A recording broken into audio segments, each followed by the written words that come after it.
நீங்க மாமியாரா இருந்தாலும் உங்களுக்குன்னு ஒரு லிமிட் இருக்கு. அதை தாண்டி வந்தீங்கன்னா அப்புறம் உங்களுக்கும் மரியாதை கிடைக்காது. நீங்க நம்ம எல்லாம் வயசு ஆக ஆக நம்மளோட எல்லையை நம்ம புரிஞ்சுக்கணும். வீட்டுல பாட்டி இருக்கிறது அவ்வளோ பெரிய விஷயம். பெரியவங்க இருந்தா வீட்டுக்கு ஒரு ஆலமரம் மரம். அது நீ புரிஞ்சுக்கணும். உன்னோட தாய் மாதிரி நீ அவங்கள பார்க்கணும்.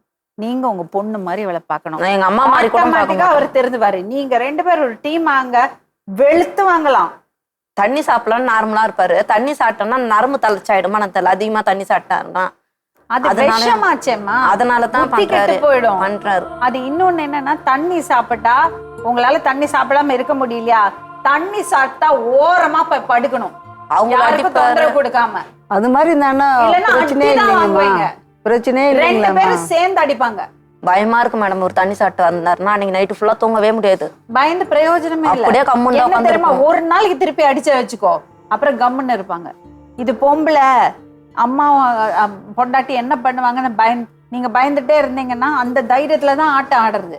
சரின்னு சொல்லிட்டு அத்த பக்கத்துல போய் உட்காரு. பாவமா இது, பாவமா இருக்கு எனக்கு அதை பார்த்தா. என்னம்மா பண்ண சொல்றீங்க? நீங்க கொஞ்சம் இறங்கி வாங்க. நீங்க சொர்ணாக்கா ரேஞ்சுக்கு இருக்கீங்க. நான் என்னமா பண்ண முடியும்? பிள்ளைங்களுக்காக தான்மா நான் இருக்கிறது. இவ்வளவு தூரம் பண்றீங்க பிள்ளைங்களுக்கு. அம்மாக்கு மரியாதை கொடுக்கணும்ல. அவ எனக்கு மரியாதை கொடுத்தாள்னா தான் நம்ம மரியாதை கொடுக்கணும். என்ன மதிக்கிறாளா? எனக்கு மரியாதை கொடுக்குறாளா? அம்மா மாதிரி தான் மேடம். அம்மாவோட மேல தான் மேடம் நினைப்பேன் நான். அவங்க பாத்தீங்களா அதை கொஞ்சம் அவரு தான் மேடம் போய் கலகமுட்டி சொல்லி உங்களுக்கு கிட்ட திட்டு வாங்க வைப்பாரு. அது கைய பிடிங்கன்னா பொறுமையா அதோட கைய பிடிங்க. உங்க பேர் என்னம்மா? என் பேர் கௌரிங்கம்மா. கௌரி, அவ கைய பிடிங்க. அவ வந்து வெளியில கைய கூடாது. அவ வெளியில தூங்குதான் மேடம் வளர்க்குறாங்க.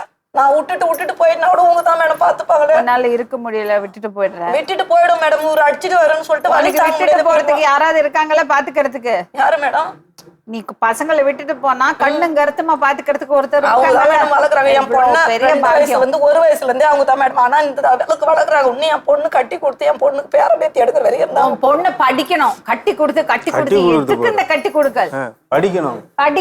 படிச்சுதான் மேடம் அது IAS ஆகணும்னு சொல்றது அந்த பாப்பா. அவங்களாலையும் படிக்க வைக்க முடியாது. ஏன்? அவங்க கொஞ்சம் வயசாயிடுத்து மேடம். அவங்களுக்கு எல்லாம் வயசாகல.